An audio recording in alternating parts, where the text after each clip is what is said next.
What in the heck are you doing in my house? I shouted with all the strength my lungs could gather. My heart was pounding so hard I thought it might burst right out of my chest.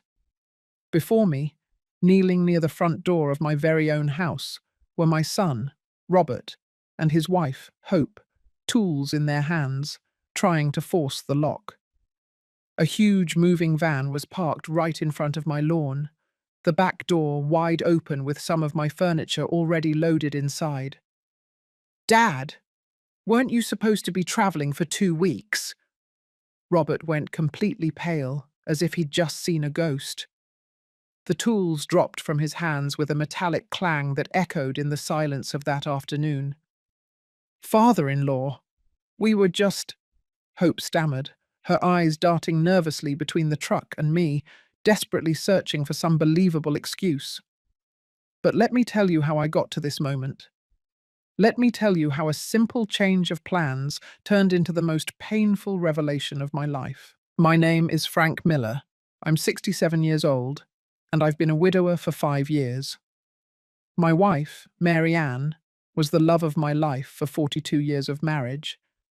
When she passed away, I thought I would never feel that kind of deep, heartbreaking pain again.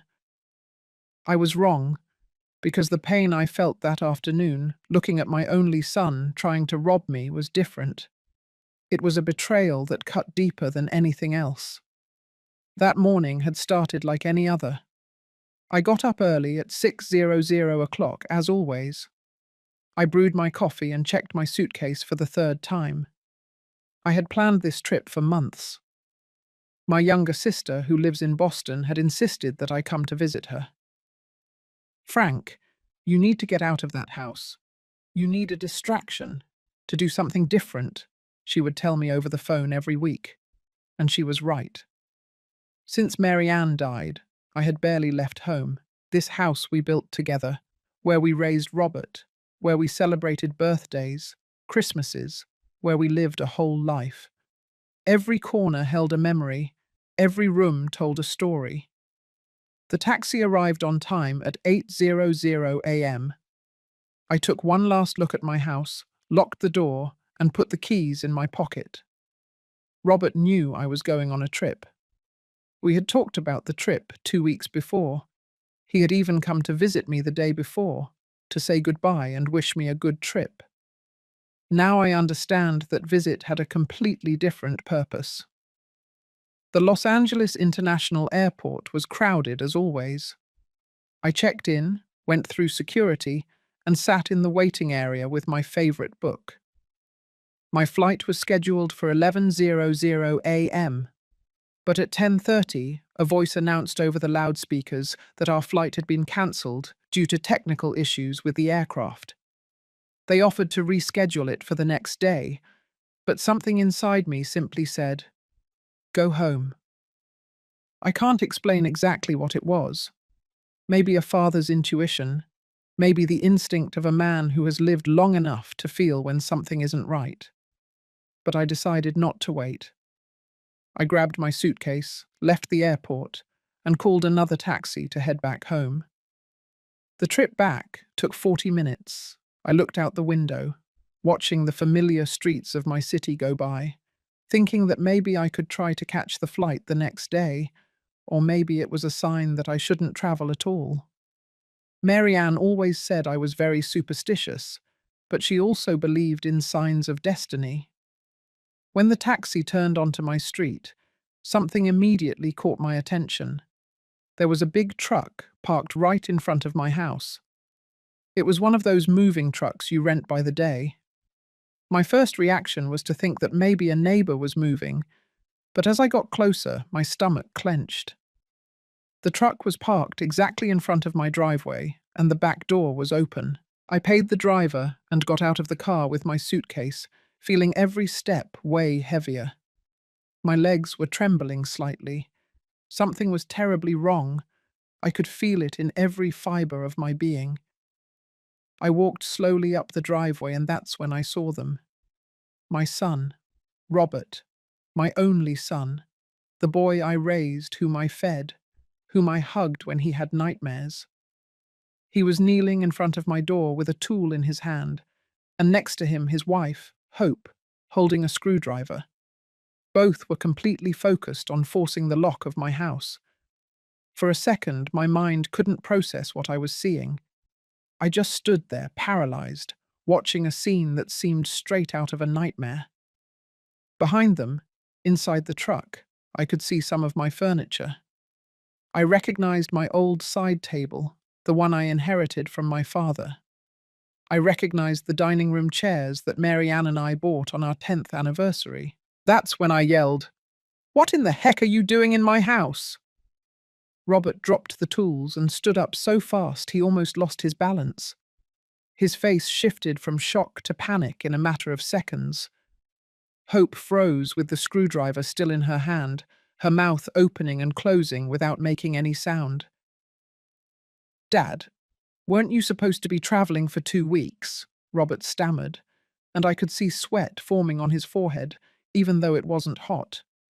"My flight was cancelled," I said, my voice shaking with a mixture of shock, disbelief, and rage that was starting to boil inside me. "But that doesn't answer my question. What the hell are you doing, trying to break into my house by force?" "Father-in-law, we just wanted to—" Hope tried to speak, but the words got stuck in her throat. "You just wanted what?" My voice went up an octave. "You just wanted to break in and rob me. You just wanted to take my things while I was gone." I looked at the truck again more carefully. This time it wasn't just my furniture. I could see boxes, bags, objects wrapped in blankets. How long had they been planning this? How long had they been waiting for me to leave so they could empty my house? "It's not what you think, Dad." Robert finally found his voice, although it sounded weak, pathetic. "Can we explain?" "Then explain," I said, crossing my arms over my chest, trying to control the tremor running through my whole body. "Explain to me why my own son is trying to force his way into my house. Explain to me why there's a moving truck full of my belongings. Explain to me why I feel like my heart is breaking into 1,000 pieces right this minute." Robert looked at Hope, and in that exchange of glances, I could see everything I needed to know. They had planned this. It wasn't an impulse. It wasn't a misunderstanding. It was a deliberate, calculated plan, waiting for the perfect moment to execute it. "Dad, let me explain." Robert took a step toward me, but I instinctively backed away. That gesture, that small movement of rejection, seemed to hurt him more than any words. "Things have been tough for us lately," he said. "Tough?" I repeated, my voice loaded with disbelief. "And that gives you the right to steal from me?" "We're not stealing from you." Hope finally found her voice, though it sounded defensive, almost aggressive. "We're family. We thought you could help us." "Help?" I let out a bitter laugh that I didn't even recognize as my own. "Help by emptying my house while I'm gone, without even asking me, without my permission." I walked closer to the truck. I needed to see with my own eyes what else they had taken. With every step toward that vehicle, I felt as if I were walking toward my own execution. I climbed up the rear ramp and began to inspect the contents. My heart sank with every object I recognized. There was the china set that Mary Ann gave me on our 25th wedding anniversary, the antique lamps we bought together in that flea market district 30 years ago, the paintings that hung in the living room, including the one my mother painted before she died, books, decorations, even the old radio that belonged to my father. "How much?" I asked without turning to look at them. My voice was barely a whisper. "How much did you think you'd get selling my whole life?" "Dad, please." Robert's voice sounded broken behind me. I turned to face them, and the tears I had been holding back began to roll down my face. I have a very simple question, Robert. Just one question, and I want the truth. Is this the first time? The silence that followed was deafening. Robert couldn't look me in the eye. Hope was biting her lower lip, staring at the floor. Answer me, I demanded, my voice trembling. Is this the first time you've entered my house without my permission? Hope began, but Robert interrupted her. No, he finally admitted, and with that single word, I felt as if the air had been sucked out of my lungs. We've been here before, when you went to the store, when you visited Tom, when you went to your doctor's appointments. I leaned against the side of the truck. I needed something to hold me up because my legs were threatening to give way. How many times? I asked. I don't know, Dad. Several times in the last 3 months. 3 months. For 3 months, I had been living in my house, feeling safe, feeling at home, while my own son came and went like a thief. All those times I felt like something was out of place. All those moments when I thought I was becoming forgetful, imagining that I had left an object in a different spot. It hadn't been my imagination. It had been real. What did you take? I asked, though I wasn't sure if I wanted to know the answer. Before today, what other things did you take from here? Hope and Robert exchanged another look, that silent communication of couples who have shared secrets. Small things, Hope murmured. Things we thought you wouldn't notice right away. Like what? I insisted, feeling the rage bubbling up in my chest again. Some jewelry, Robert admitted, his voice barely audible. Some silver candlesticks. Some old books we thought would be valuable. Every word was like a direct blow to my heart. Mary Ann's jewelry, I whispered. The pearl earrings she left me before she died. The necklace she wore at our wedding. I thought I had lost them. I searched all over the house for weeks. We needed them, Dad, Robert tried to justify. We had debts. We had to pay. Could you have asked me for help? I exploded, my voice echoing throughout the street. I'm your father, Robert. If you needed money, if you were in trouble, you could have told me. But instead, you decided to steal from me. You decided to betray my trust in the worst way possible. We knew you didn't have much money, Hope interjected, and there was something in her tone that made me look at her more closely. You always say your pension barely covers the basics, that you have to watch every dollar. And that gives you the right to decide for me, I shouted. That gives you the right to come into my house like thieves and take what you want. I stepped down from the truck and walked toward the door of my house. I needed to go inside. I needed to see what else had been violated, what else had been touched by hands I thought loved me. I took my keys with trembling hands and unlocked the door. The inside of my house looked normal at first glance, but when you look carefully, when you know every corner of your home, you can see the absences. I could see the empty spaces where my things used to be. The shelf where I kept my grandmother's crystal figurine collection was empty. The cabinet where Mary Ann kept her collection of antique clocks had the doors open and the shelves bare. I walked toward my bedroom. Robert and Hope followed me at a distance, not daring to get too close. I opened the drawer of my dresser, the drawer where I kept my most precious treasures. It was practically empty. The locket, I said, my voice sounding hollow and dead. The gold locket that Mary Ann gave me on our last anniversary, with photos of us when we were young. Where is it? Silence. Where is it? I yelled, turning back toward them with a fury I had never felt before. We sold it, Hope admitted in a low voice. 2 weeks ago we needed to pay the rent, or we were going to be evicted. I felt as if my heart had been ripped out of my chest. That locket was the most precious thing I owned. It was Mary Ann's last gift, the last physical piece of our love I could hold in my hands. And they had sold it. They had sold it as if it were any worthless, unimportant object. How much? I asked, my voice shaking with contained rage. How much did you get for it? $200, Robert whispered. $200. They sold 42 years of marriage, of memories, of love for $200 miserable dollars. I sat on the edge of my bed, because if I didn't, I knew I would collapse completely. The tears were falling freely now, and I didn't try to stop them. Robert came closer, tried to put his hand on my shoulder, but I violently pulled away.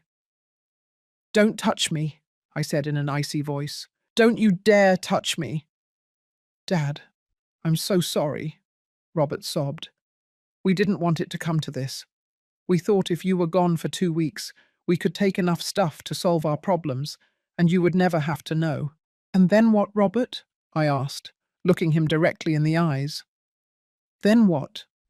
When I came back from my trip and noticed my house was empty, what would you tell me? That there had been a robbery? Would you lie to my face while I cried over the loss of everything I loved?" He didn't answer, because there was no answer that could justify what they had done. "Who else did you sell my things to?" I continued. I needed to know everything. I needed to know the full magnitude of this betrayal. "Where are Mary Ann's jewels, the clocks, my grandmother's crystal collection?" "There's a pawn shop on 7th Street, Hope spoke, her voice small. "That's where we took most of the things. Some we sold online in those buy and sell groups." "And the money?" I asked. "What did you spend the money on that you got selling my memories?" "We had debts," Robert began to explain. "The credit card was maxed out. We owed 3 months' rent. The car was about to be repossessed. We had collectors calling every day, threatening to sue us." "And it never occurred to you to ask me for help," I repeated, feeling that disbelief was mixing with the pain. "It never occurred to you to come to me, your father, and tell me the truth?" Robert ran his hands over his face, and I could see that he was crying too. But his tears no longer moved me as they used to. I could no longer feel compassion for someone who had violated my trust in such a profound and deliberate way. "We were ashamed," he finally admitted. "Ashamed to admit that we had failed, that we couldn't manage our own finances, that we were drowning in debt." "So you preferred to become thieves," I said bitterly. "You preferred to rob a 67-year-old widower who lives alone on his pension. That was the best solution you could come up with?" "You're not just some old man," Hope interjected, and there was something in her tone that made me look at her more closely. "You own this house, a big house, in a good neighborhood. You're worth a lot more than you think, Frank." Something in the way she said this chilled my blood. "What do you mean by that?" Hope looked at Robert, seeking permission or support. He shook his head slightly, but she seemed to ignore him.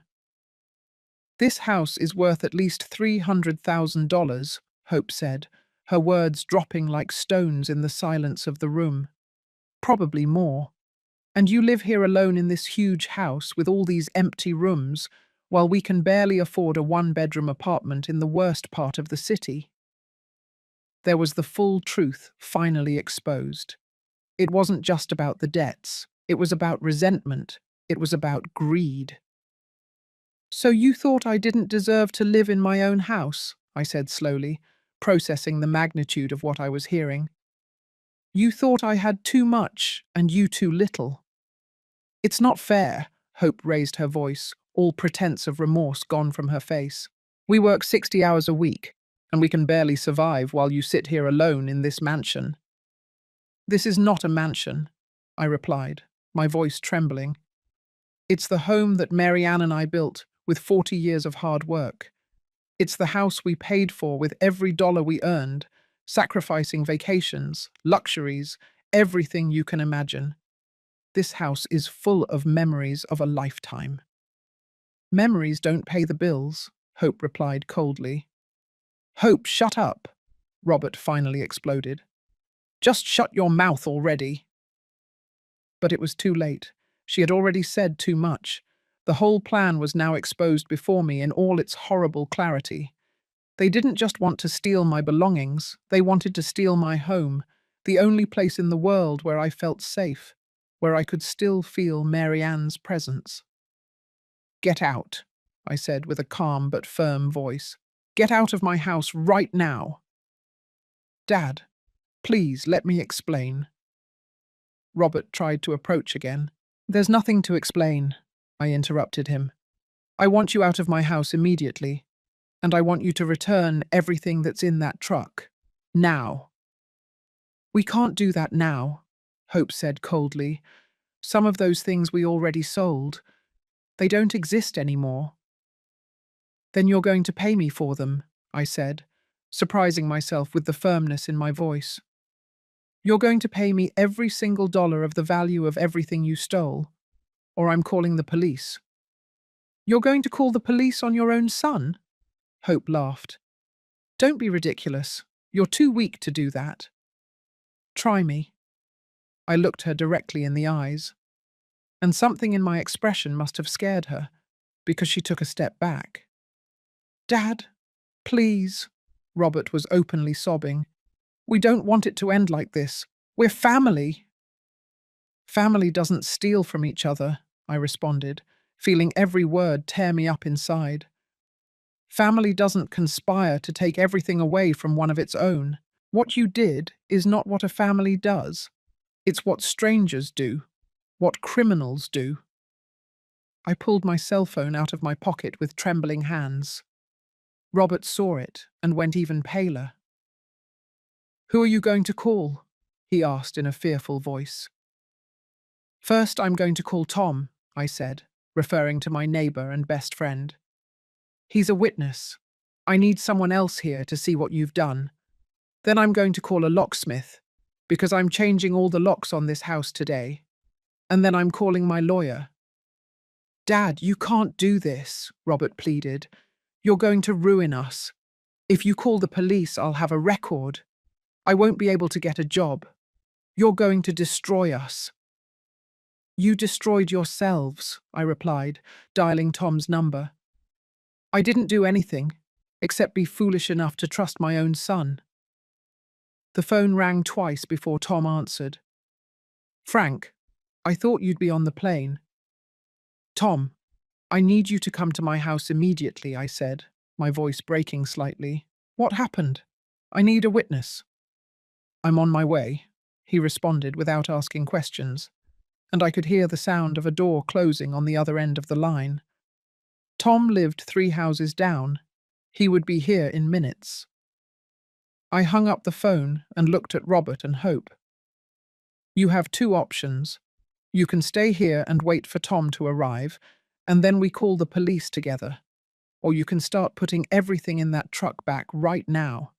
And maybe, just maybe, I'll consider not pressing charges. That's blackmail. Hope spat the words. I didn't correct her. It's justice. It's giving you a chance you don't deserve.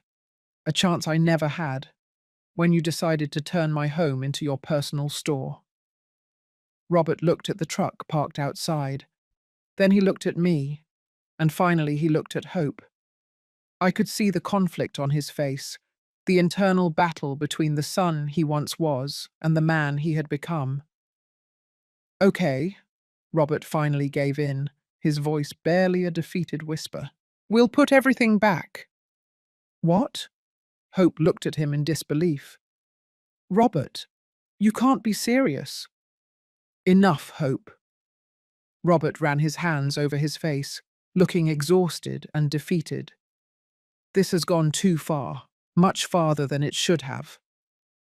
I can't believe you're giving up like this, Hope looked at him with contempt. I knew you were weak, but this… I'm not weak, Robert interrupted her, his voice taking on a tone I had never heard before. I'm a thief. I'm someone who betrayed his own father. That's not strong, Hope. That's being a coward. For the first time since I arrived, I saw some genuine remorse in my son's eyes. But it was too late. The damage was done. The trust was broken. And I wasn't sure if it could ever be repaired. "Start taking the things out of the truck," I ordered, crossing my arms. "Everything, down to the last object." Robert nodded and walked out of the house.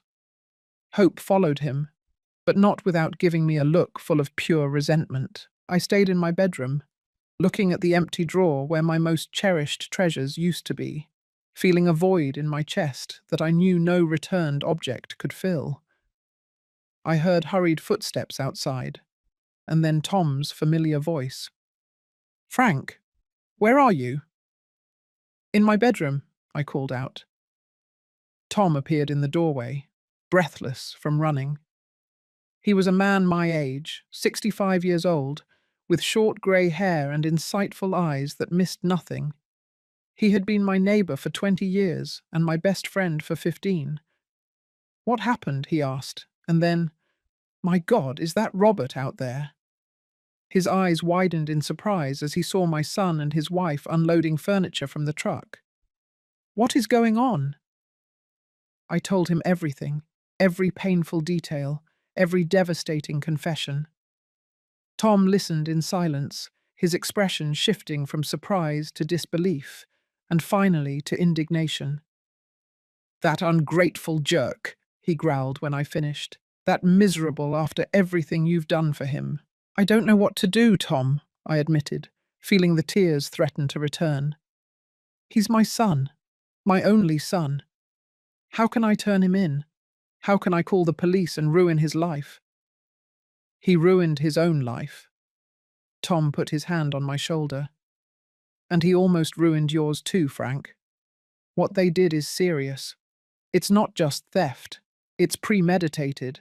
It's systematic. They've been coming into your house for months." "I know," I whispered. "I know all that, but he's still my son." "And you're still his father," Tom replied firmly. "A father who deserves respect, love, and honesty. Not betrayal, not theft, not manipulation." We walked out together and headed to the front of the house. Robert and Hope were unloading the furniture with slow, resentful movements. They had already brought back several pieces, but the truck was still half full. "How much more is left?" I asked. "Quite a bit," Robert replied without looking me in the eyes. "It took us all morning to load. Then it will take you all afternoon to unload," I said without a trace of sympathy. "I want everything back in its exact place. Every piece of furniture, every box, every object." Tom stayed with me, a silent and supportive presence. We watched as Robert and Hope worked, sweating under the afternoon sun. The neighbours started to come out, curious about the truck and the unusual activity. I could see the glances, the whispered conversations, the speculation. Mrs. Henderson from next door approached cautiously. "Frank, is everything okay? I thought you were going on a trip." "The trip was cancelled," I replied briefly, not wanting to go into detail. "Oh, what a shame.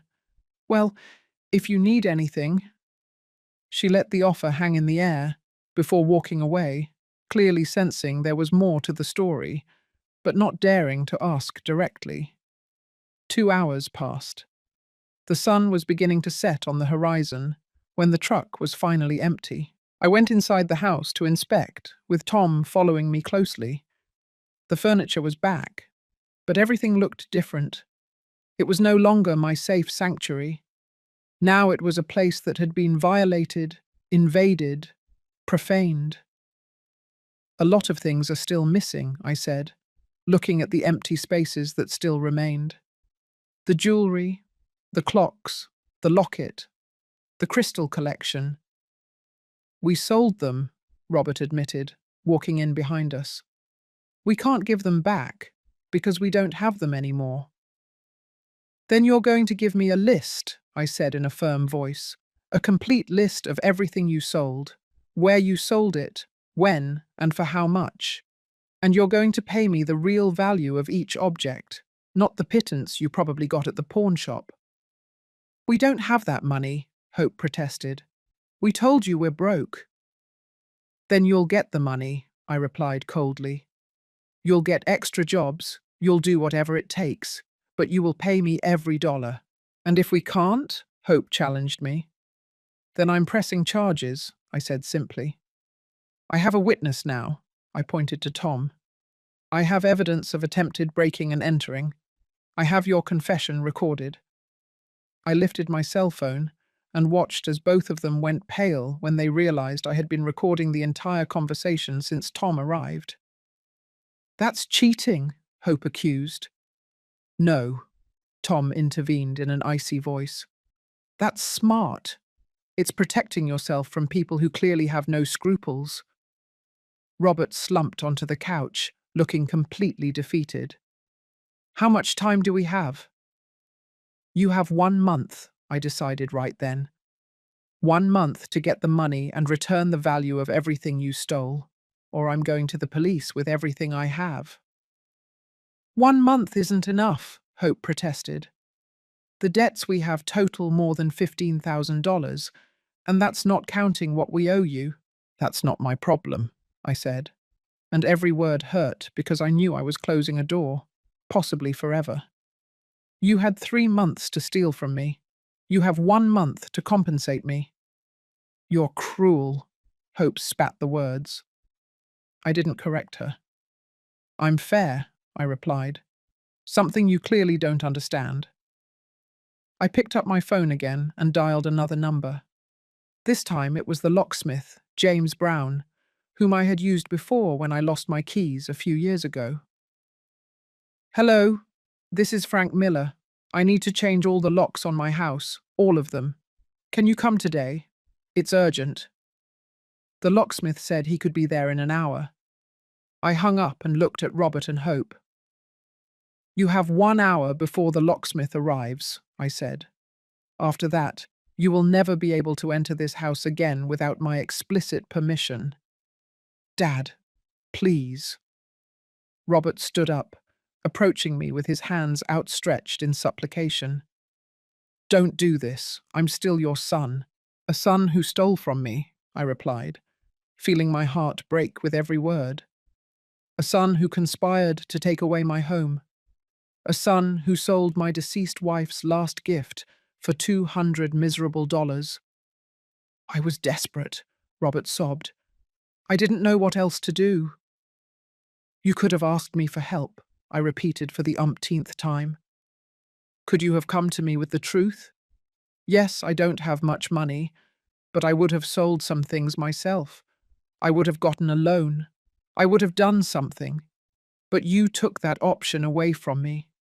You took away my right to decide about my own life, about my own belongings. I'm sorry, Dad. Robert was openly weeping now. I am so sorry. I don't know what I was thinking.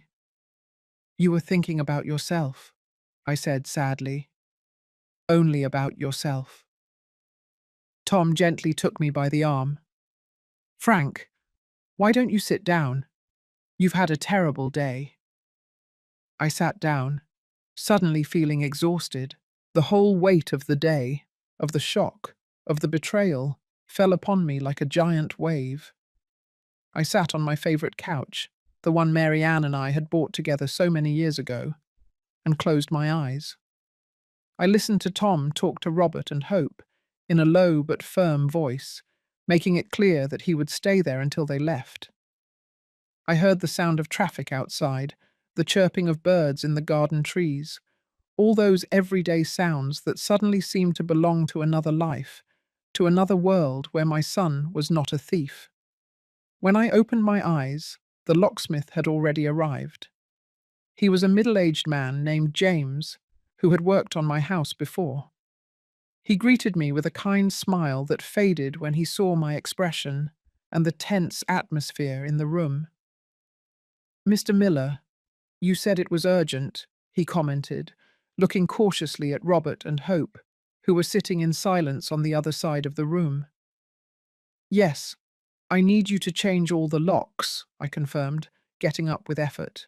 The front door, the back door, the garage door, all of them. All of them? James asked in surprise. That will cost around $400 with the labor. It doesn't matter, I said without hesitation. Do it. I watched as Robert winced at the mention of the money. $400 that I would have to spend because I could no longer trust my own son. $400 to feel safe in my own home. James began working on the front door. The sound of his tools filled the uncomfortable silence that had settled in the house. Tom brewed coffee in the kitchen without asking permission and brought me a cup with 2 teaspoons of sugar, exactly the way I liked it. Drink, he ordered gently. You've had a tremendous shock. I took the cup with trembling hands and drank. The hot liquid comforted me a little, although nothing could truly warm the cold I felt in my heart. Robert approached again, moving with the caution of someone approaching a wounded animal. Dad, about the power of attorney that Hope mentioned. I'm revoking it tomorrow, I interrupted him before he could continue. I'm going to see my lawyer and make sure you don't have any kind of legal authority over my affairs. None at all. Dad, please, he tried to explain. It wasn't my intention to misuse that. It was Hope who suggested we could. Don't blame your wife, I cut him off again. You made the decision. You came into my house. You took my things. You sold your mother's locket. Those were your decisions, Robert. Yours. But she pressured me, he insisted. She said you were selfish, that you had too much while we were suffering. She convinced me that we were doing the right thing. And you believed her? I asked in disbelief. You really believed that robbing your widowed father was the right thing to do? Robert didn't answer, but his silence was answer enough. Hope stood up abruptly. I'm not going to stay here listening to you blame me for everything. Robert is an adult. He made his own decisions. You're right, I agreed, surprising her. He is an adult who made terrible decisions. But you encouraged him. You manipulated him. You pushed him to betray his own father. I didn't manipulate him, Hope protested. I just opened his eyes to reality. The reality that his father lives like a king while his son can barely pay the rent. Like a king, I repeated, feeling the rage bubble up in my chest again. Living like a king. I cook my own meals because I can't afford to eat out. I wear the same clothes for years because I can't buy new ones. I clip coupons and wait for sales to buy groceries. Is that living like a king? You have a $300,000 house, Hope replied. A house I paid for over 30 years with the sweat of my brow and my wife's, I replied, my voice trembling. A house I don't plan to sell or mortgage because it's the only thing I have left of my life with Mary Ann. It's my home, my sanctuary, my refuge. It's a wasted investment, Hope said coldly. For you, maybe, I said. For me, it's my life. James finished with the first lock and started with the back door. Every sound of his work was like a nail in the coffin. Every new lock was another barrier between us. What happens now? Robert asked in a small voice. Are you just going to cut us out of your life? I don't know, I admitted honestly. I need time. I need space. I need to process all of this. Time until when? He insisted. A week? A month? A year? I don't know, Robert, I repeated, feeling the tiredness in my bones. I don't have the answers right now. I just know that I can't look at you without feeling this betrayal eating away at me inside. We're your family, he said desperately. And you treated me worse than a stranger, I replied. You treated me like a target, like a source of easy money, not like a father, not like a person. Tom reappeared with more coffee. This time he also brought me water. Frank, do you want them to leave? I can ask them to wait outside while the locksmith finishes. I looked at Robert and Hope.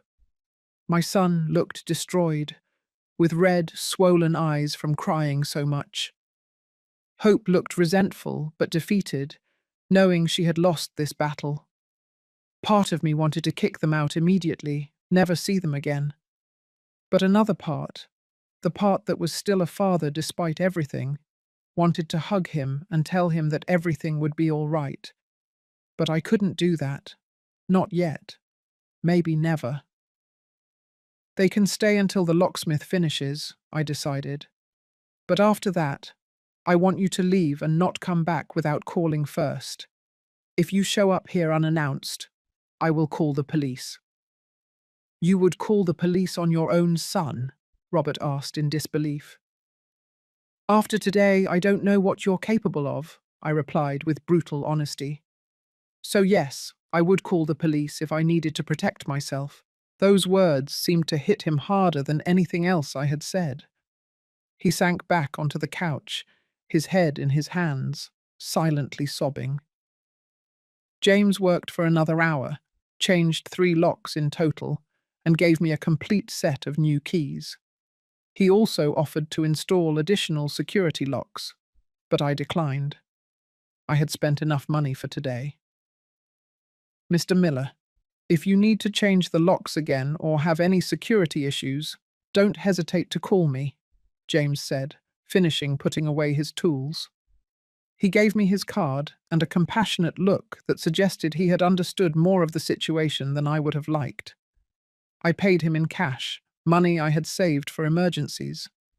I never imagined an emergency would be protecting myself from my own son.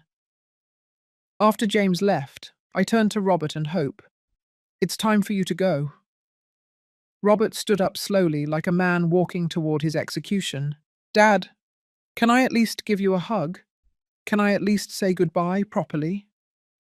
I looked at my son, the boy I had raised, the baby I had held in my arms, the teenager I had helped with homework, the young man I had watched marry Hope with love, and I felt nothing, a void where unconditional love used to be.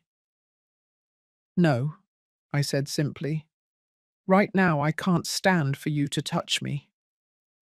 I saw the pain in his eyes, and a small, cruel part of me rejoiced.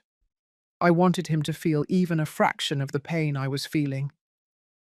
I understand, Robert whispered. Dad, I'm sorry. I am so sorry about all of this. I know these words mean nothing now, but I'm saying them anyway. You're right, I said with a hollow voice. They mean nothing. Hope said nothing, simply picked up her purse and walked toward the door. Robert followed her after one last look at me, a look full of remorse and desperation. Remember, I said before they left, you have 1 month. 1 month to get the money and return what you stole. Otherwise, I'm going to the police with everything. We'll get it, Robert promised, though his voice lacked conviction. And then they left. I heard the sound of footsteps walking away, the moving truck engine starting, the vehicle driving down the street. And then, for the first time all day, there was silence.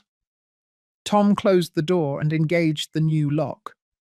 The sound was definitive, final. Frank, he said softly, coming to sit next to me. Are you okay? No, I admitted. And finally, I allowed the tears to flow freely. I'm not okay at all. Tom hugged me as I cried. I cried for the lost innocence, for the broken trust, for the relationship that might never be repaired. I cried for the son I thought I had, and for the man he had truly become. I cried for Mary Ann, wishing she were here, wishing she could tell me what to do. Let it out, Tom murmured, patting my back like a father would. Cry all you need to, you've earned it. I don't know how long we stayed like that. The sun had completely set when I finally pulled away from him. My eyes were swollen and my throat was sore from sobbing. "Thank you," I whispered, drinking the water slowly. "Thank you for being here. I don't know what I would have done without you." "You don't have to thank me," Tom responded firmly. "That's what friends do. Real friends." That word, real, resonated in my mind. Real friends, real family. What did those words truly mean? I had thought that family was sacred, that blood was thicker than water, that a son would always be a son. But today had taught me that family could betray you as deeply as any stranger. Perhaps more deeply because you trusted them in a way you would never trust anyone else. "Do you need something to eat?" Tom said, getting up from the couch. "I bet you haven't eaten all day." He was right. My last meal had been breakfast that morning, a lifetime ago, but the idea of eating made my stomach churn. "I'm not hungry," I protested weakly. "I don't care." Duh. Tom was already in the kitchen, opening the refrigerator. "You're going to eat, even if I have to put it in your mouth myself. You've had a tremendous shock, and you need to keep your strength up." He made a simple sandwich for me and heated up some soup he found in the pantry. He forced me to eat while he sat across from me, watching me like a hawk. Every bite was difficult to swallow, but I did it because I knew he was right. I needed to keep my strength for what would come next. "What's the plan now?" Tom asked when I finished eating. "Tomorrow I'm going to see my lawyer," I said, having thought about this for the last few minutes. "I need to revoke that power of attorney immediately. Then I need to do a full inventory of everything that was stolen and estimate the real value." "Can I help you with that?" Tom offered. "I have a good memory for details. I remember a lot of the things you had." "Thank you," I said, feeling a wave of gratitude for this man who had shown up without asking questions, who had stayed by my side throughout this horrible day. "I also need to decide if I'm really going to press charges if they can't pay me back." "You have doubts?" Tom asked in surprise. "He's my son, Tom," I sighed. "I know what he did. I know he has no excuse, but he's still my son. How do I send my own son to jail?" "You wouldn't be sending him," Tom responded gently but firmly. "He sent himself with his actions. You are just protecting your rights, your property, your safety." "I know that in my head," I admitted, "but my heart says that he's my baby, the child I raised, whom I fed, whom I nursed when he was sick." "That child grew up, Frank," Tom said softly, "and the man he became made choices that have consequences. You can't protect him from the consequences of his own actions forever, Frank. Sometimes love means letting people face what they've done." His words made sense, but that didn't make them any easier to accept. Tom stayed with me until very late that night. We went through every room of the house together, taking notes of what had been returned and what was still missing. The list of lost objects was devastating. Mary Ann's jewellery, valued at least $5,000. My antique clocks, which had been appraised at $3,000 a few years ago. My grandmother's crystal collection, irreplaceable, but probably worth around $2,000. And the locket, my precious locket, which was priceless to me, but which they had sold for a miserable $200. "They're looking at a debt of at least $15,000, Tom calculated, reviewing our notes. "And that's being conservative with the estimates. Some of these things could be worth a lot more." "They'll never have that money," I said with certainty. "They already said they have $15,000 in debts. How are they going to get another $15,000 in 1 month?" "Then you go to the police," Tom said simply, as if it were the most obvious thing in the world. "Then I go to the police," I repeated, tasting the words in my mouth. They felt strange, wrong, as if I were speaking a foreign language. That night, after Tom finally went home, I stayed awake for hours. The house felt different. Every creak made me jump. Every shadow seemed threatening. This place, which had been my sanctuary for decades, now felt like a violated and unsafe space. I got up and checked all the locks 3 times, then 4 times, then 5. I knew it was irrational, that the locks were new and secure, that Robert and Hope no longer had the keys, but I couldn't stop. The fear had settled into my bones in a way I couldn't shake. Finally, around 3:00 a.m., I fell asleep on the couch, with all the lights on, unable to bear the thought of sleeping in my bedroom, where much of the confrontation had taken place. I woke up with the sun streaming through the windows and my body aching from sleeping in an uncomfortable position. For one blessed moment, I didn't remember anything. Then it all came back at once like a cold wave, and I had to breathe deeply several times to keep from starting to cry again. I forced myself to get up, make coffee, and follow a normal routine, even though nothing was normal. I called my lawyer, Gilbert Fernandez, as soon as his office opened at 9:00 a.m. "Mr. Frank Miller, what a surprise," he said with his most friendly and professional voice. "How can I help you?" "I need an urgent consultation," I said, trying to keep my voice steady. "I need to revoke a power of attorney and possibly discuss pressing criminal charges." There was a pause on the other end of the line. "Criminal charges? Is everything all right?" "No," I admitted to him. "Nothing is all right, but I prefer to discuss it in person. I can see you this afternoon at 2. Does that work for you?" "Perfect," I accepted. "I'll be there."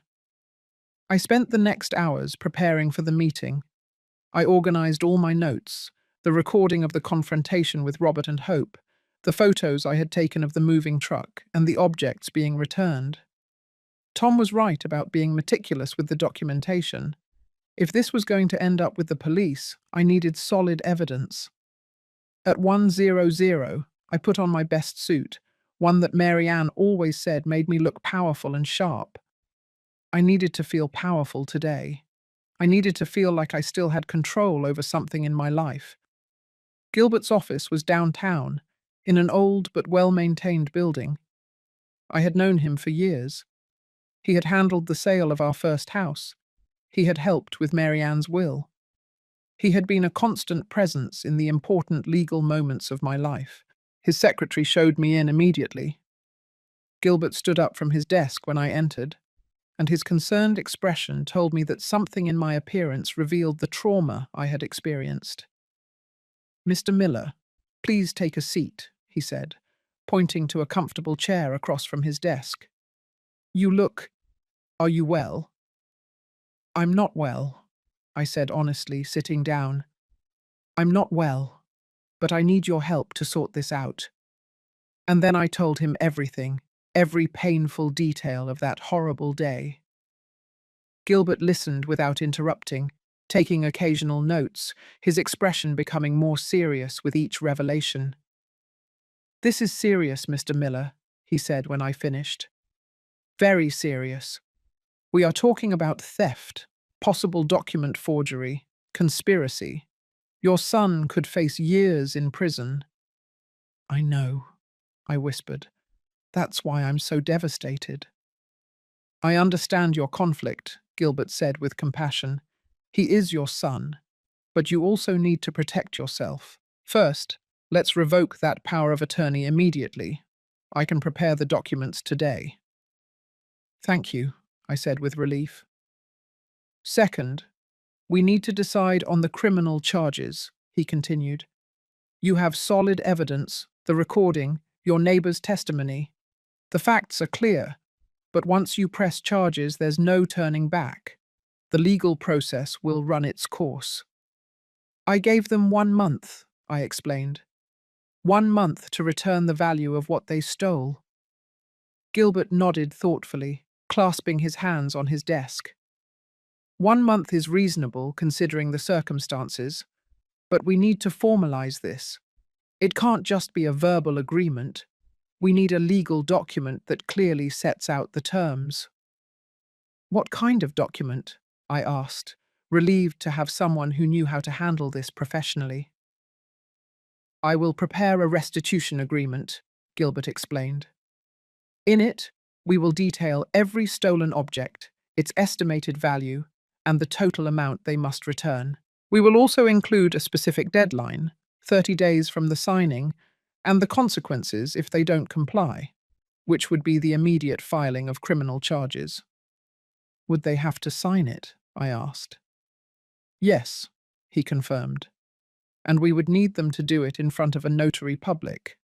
That makes it legally binding. If they don't sign, well, that in itself would be an admission that they know they did something wrong and are not willing to make amends. And if they sign but don't pay, my voice trembled slightly. Then you have a legal document that proves they admitted the theft and agreed to restitution, Gilbert said firmly. That makes filing a complaint much simpler. Essentially, they would be condemning themselves. I nodded slowly, processing everything. How long will it take you to prepare this document? I can have it ready tomorrow morning, he responded. I will also include a clause prohibiting any unsolicited contact with you or entry onto your property without your explicit written consent. Basically, a civil restraining order. Thank you, Gilbert, I said, feeling for the first time since yesterday that someone was on my side, protecting me. I don't know what I would do without your help. That's what I'm here for, he replied with a kind smile. Now, let's talk about the power of attorney. Do you have the original document? I took the document out of my bag. I had kept it in my safe at home, along with other important papers. Gilbert reviewed it carefully, frowning as he read. This power is quite broad, he commented with concern. More than it should be for a temporary post-surgery power. Who drafted this? A lawyer Robert recommended, I admitted, feeling a new weight in my stomach. He said he was a friend of his, that he would give us a good price. Mr. Miller, Gilbert looked at me seriously. This document gives your son authority over virtually all of your financial and legal affairs. With this, he could theoretically sell your house, empty your bank accounts, obtain loans in your name. Do you realize how dangerous this is? I felt as if I had been punched. But the lawyer said it was standard, that it was what was necessary to handle my accounts while I recovered. He lied to you, Gilbert said bluntly.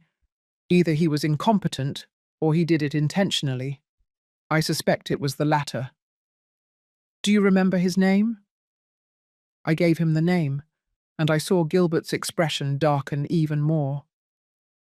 I know that man, he said with disgust. He has had several complaints before the Bar Association. He works in grey areas, so to speak. I wouldn't be surprised if he intentionally collaborated with your son on this. You mean Robert planned this 2 years ago? The magnitude of the betrayal continued to grow. It's possible, Gilbert said carefully. Or maybe he just wanted to have the option as a precaution. Either way, this power of attorney should have been revoked a long time ago. The fact that your son never suggested this is telling. I left Gilbert's office 2 hours later with a clear plan, but with an even heavier heart. The power of attorney would be officially revoked the next day. The restitution agreement would be ready in 48 hours, and if Robert and Hope didn't comply, I would have everything necessary to press charges that could send them to prison. When I got home, I found Tom waiting for me in his yard. He came over immediately when he saw me get out of the taxi. How did it go? He asked with concern. It's under control, I replied wearily. Gilbert is preparing everything. But I found out something worse, Tom. The power of attorney I gave Robert 2 years ago was much broader than it should have been. Basically, it gave him complete control over my financial life. Tom paled. My God, Frank. That means he could have… Could have sold my house without my knowledge. I finished the sentence for him. Could have emptied my accounts. Could have done anything. And the lawyer who drafted the document is known for working in grey areas of the law. So Robert planned this 2 years ago, Tom said. What we were both thinking. Or at least he made sure he had the necessary tools when the time came, I nodded. That night I slept poorly again. Nightmares tormented me. I dreamed I came home and found it completely empty. I dreamed I opened my drawers and everything was gone. I dreamed of Robert's face, but it was the face of a stranger, someone I had never truly known. I woke up at 5:00 a.m., drenched in sweat with my heart racing. I couldn't go back to sleep. I forced myself to get up, make coffee, and sit in the kitchen, watching the sun rise through the window. My phone rang around 7:00. It was an unknown number. I hesitated before answering, but finally did. Dad? It was Robert's voice, broken and desperate. Please don't hang up. I should have hung up. I should have ended the call immediately, but something in his voice stopped me. What do you want, Robert? I asked in a tired voice. I need to talk to you, he said quickly, as if he feared I would hang up at any moment. Please, just give me 5 minutes. 5 minutes to explain something. You explained enough the other day, I replied coldly. No, I didn't explain, he insisted. There are things I didn't tell you, things you need to know. More lies? I asked bitterly.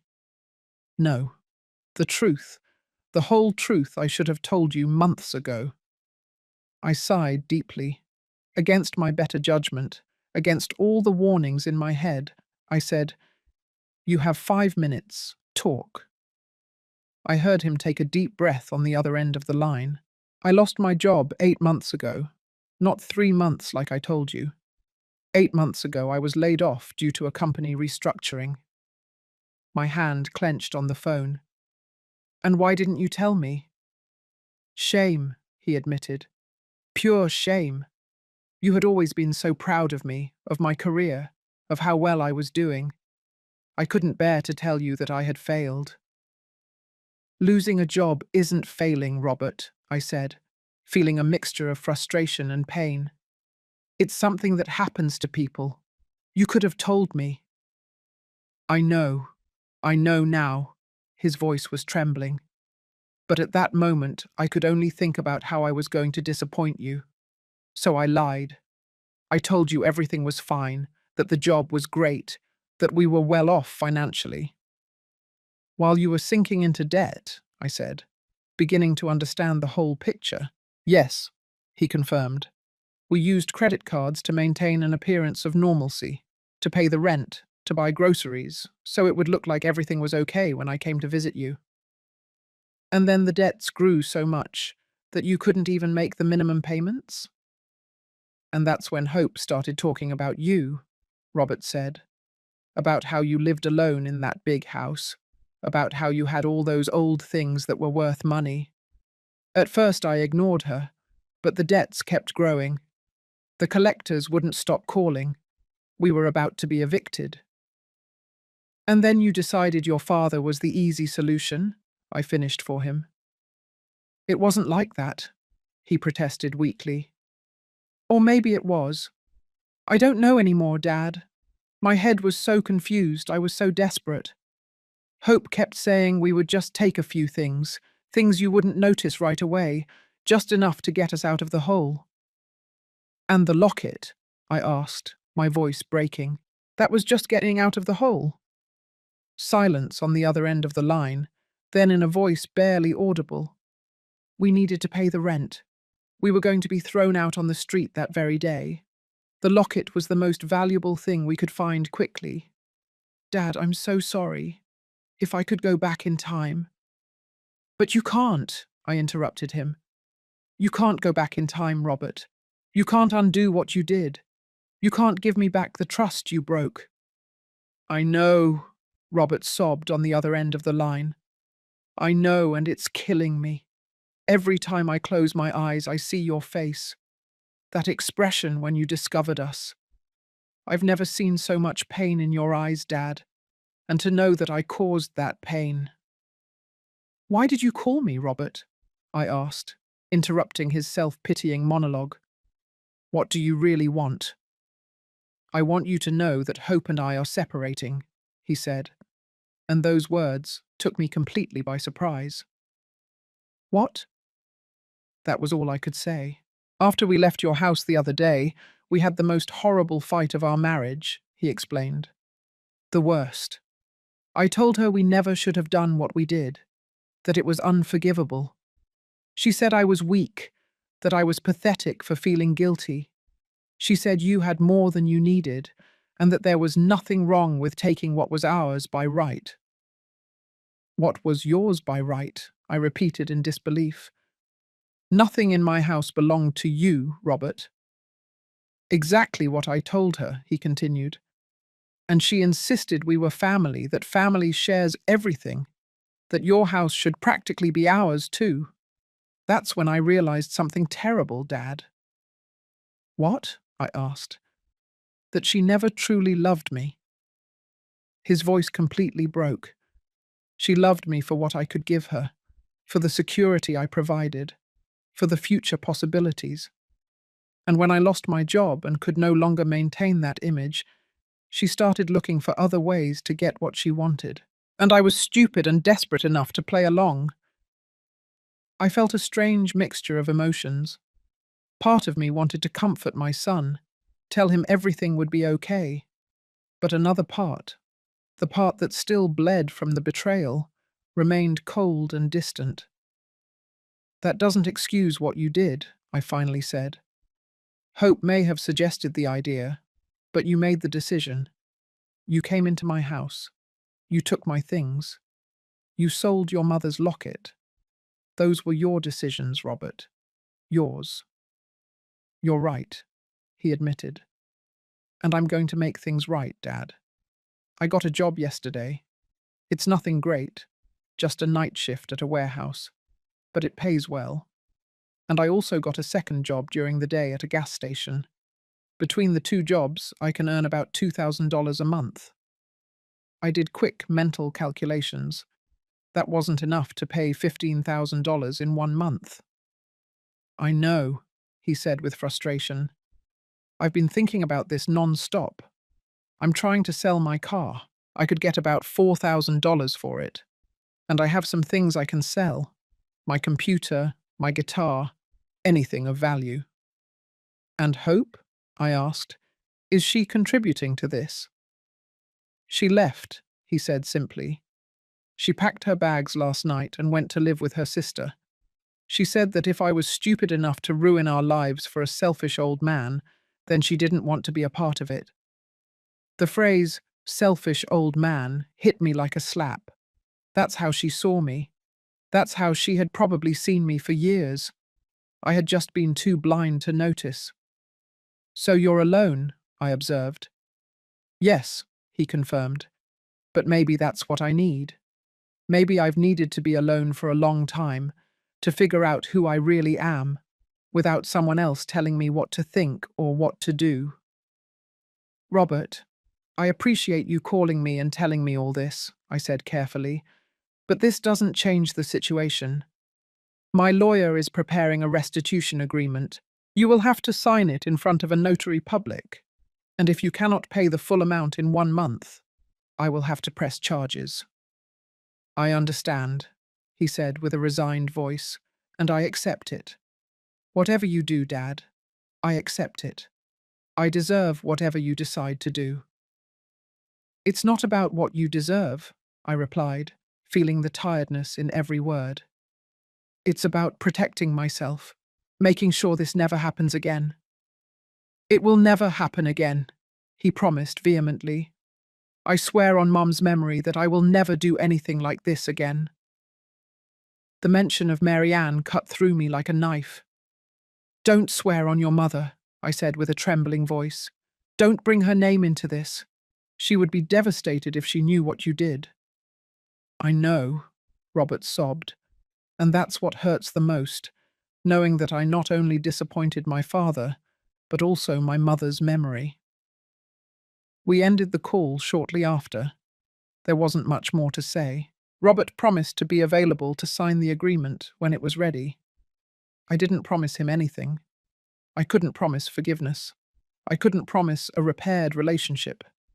I could only promise that I would think about everything he had said. 2 days later, Gilbert called me to say the agreement was ready.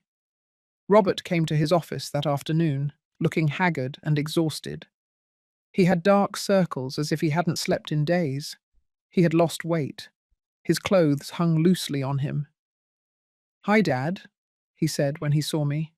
His voice was barely a whisper. "Robert," I replied with a brief nod.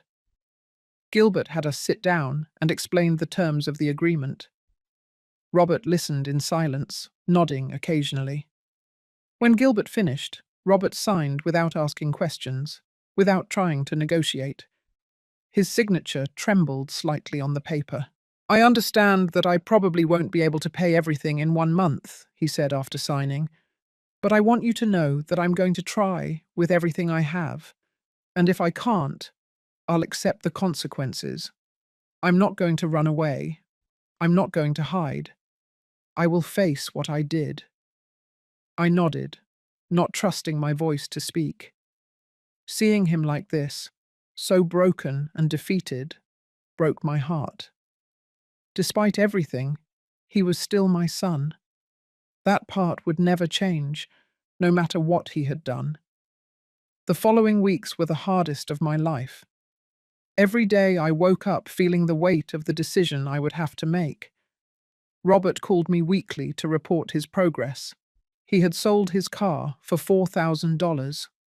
He had sold his computer, his guitar, his television, everything of value he owned. He had gotten a third job on weekends. He was working almost 80 hours a week, barely sleeping. "I've managed to raise $8,000 so far," he informed me in the third week. "I know it's not enough, but I'm trying, Dad. I promise you I'm trying." Tom came to visit me every day. He brought food, forced me to go for walks, kept me company. One afternoon, as we were having iced tea in my living room, he asked me the question I had been avoiding. "What are you going to do when the month is up?" he asked directly. "I don't know," I admitted. "Honestly, I don't know, Tom. I see how hard he's working. I see that he's genuinely remorseful. But that doesn't change what he did." "No, it doesn't change it," Tom agreed. "But you have to decide what's more important to you, justice or family." "Why can't I have both?" I asked with frustration. "Maybe you can," Tom observed thoughtfully. "But probably not in the way you expect. Justice doesn't always come from the courts, Frank. Sometimes it comes in other ways." His words gave me a lot to think about. I spent sleepless nights wrestling with my conscience. I thought about Mary Ann, what she would advise me to do. She had always been softer than me, more forgiving, but she had also been firm with boundaries and consequences. 1 week before the deadline expired, Robert showed up at my door. He had called first, asking permission to visit me. When I opened the door, I barely recognized him. He had lost at least 30 pounds. His face was gaunt, with deep lines of tiredness and stress. "Come in," I said, making room for him. He entered cautiously like a scared animal. He sat on the edge of the couch with his hands clasped between his knees.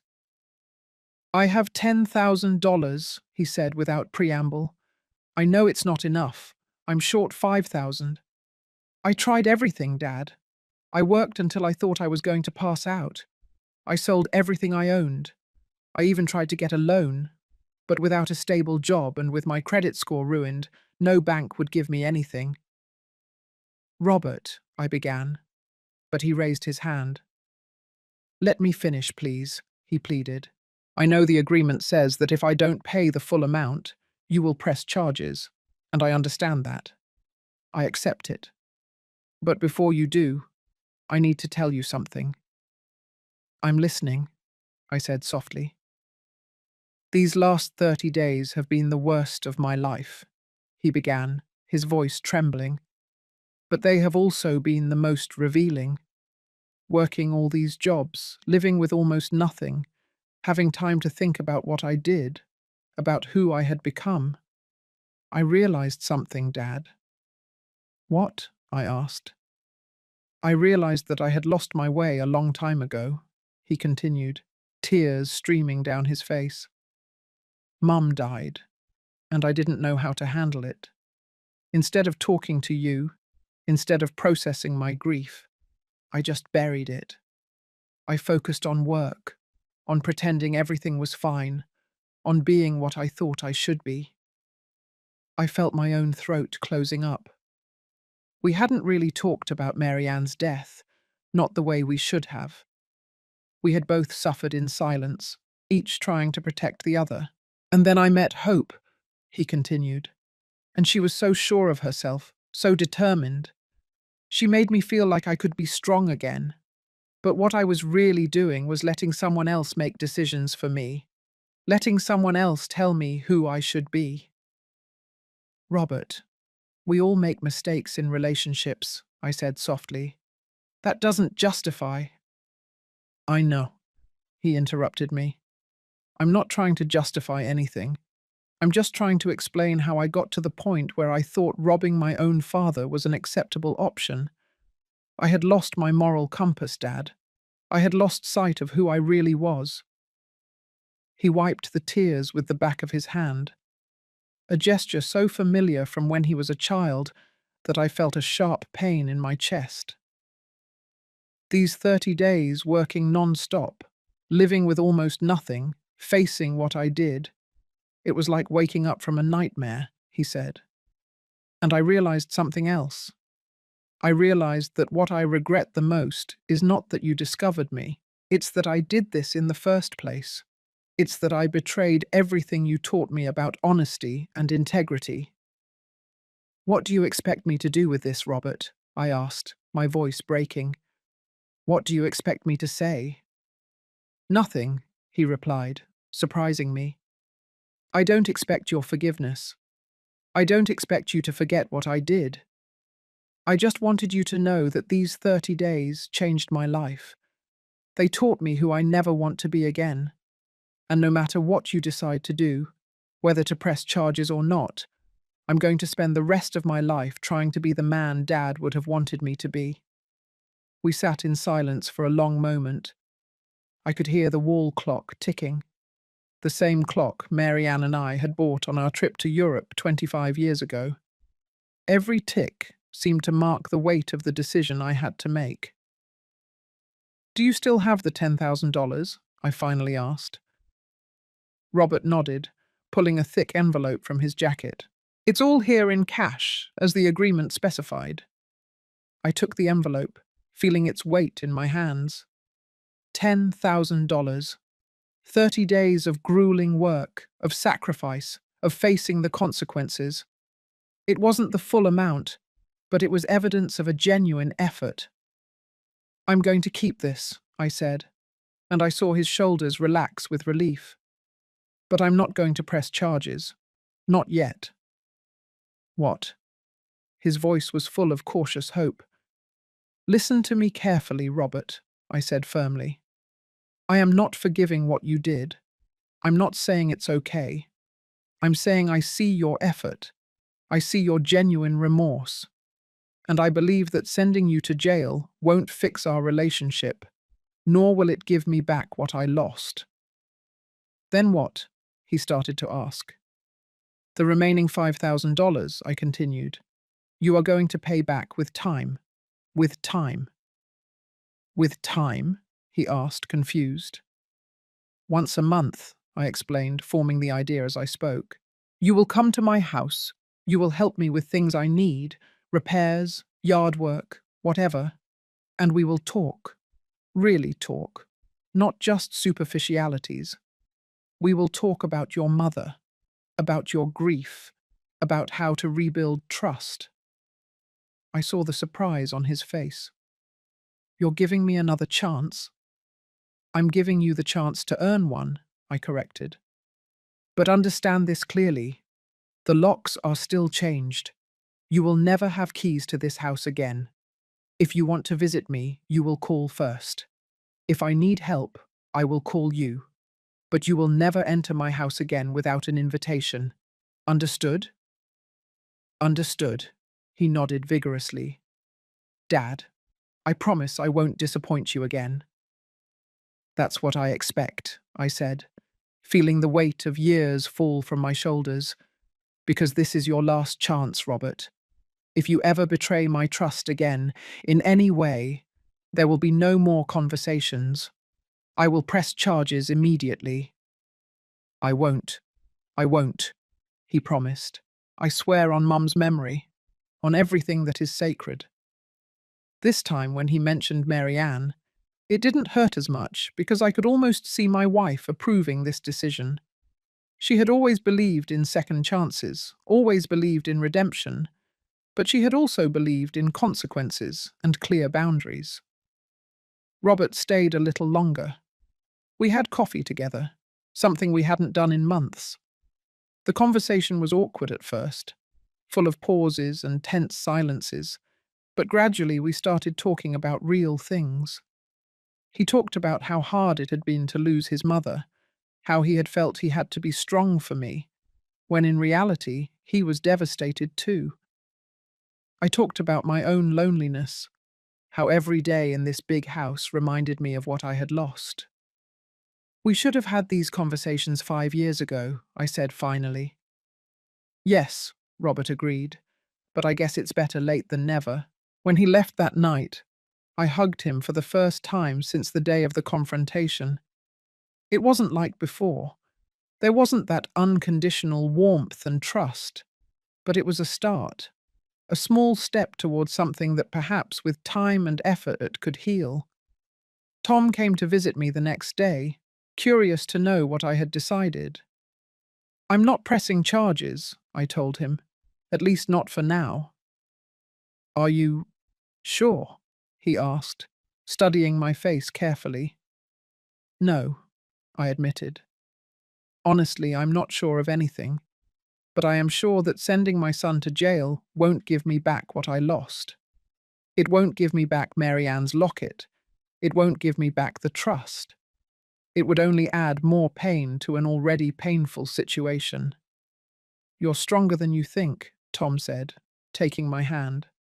And wiser. I don't feel wise, I sighed. I feel tired.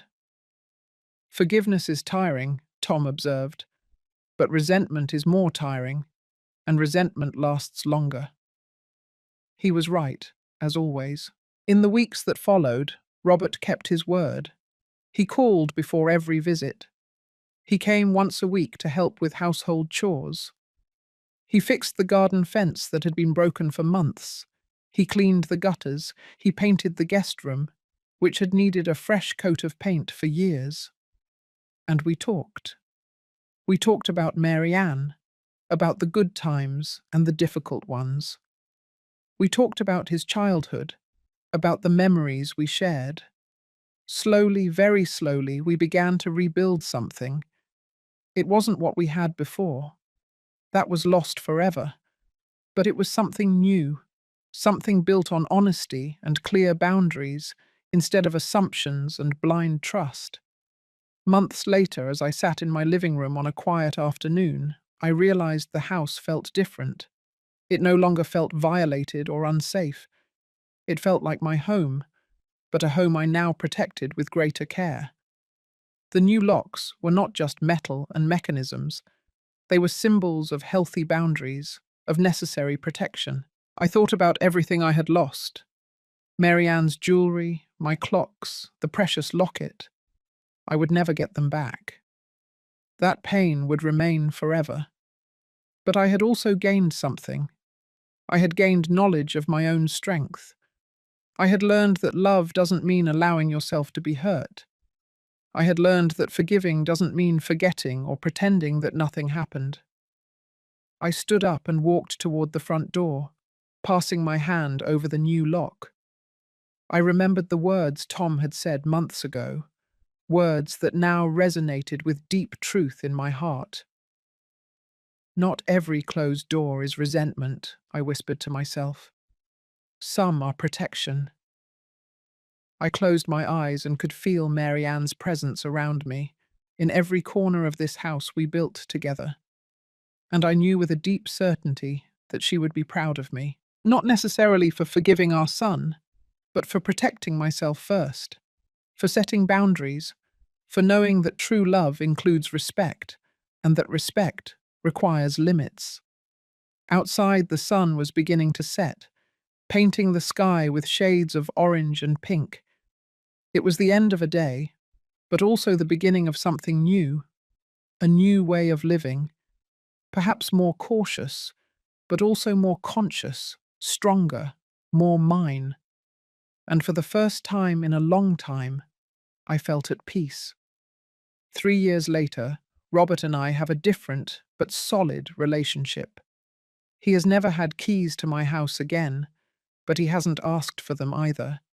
He has slowly rebuilt his life, found a stable job, moved into a small but decent apartment. He never remarried. Every month he keeps his promise. He comes, he helps, we talk. Sometimes they are difficult conversations, sometimes they are moments of genuine connection, but they are real, honest, built on a foundation of mutual respect and clear boundaries. Did you enjoy my story? Where are you watching us from? Let's connect in the comments. If you liked the story, you can support me by sending a super thanks so I can keep bringing more stories like this. I truly appreciate your support. I look forward to your comments on the story. In the video, you can see 2 new life stories that I highly recommend. There's a lot more on my channel. Don't forget to subscribe. Until the next life story with love and respect.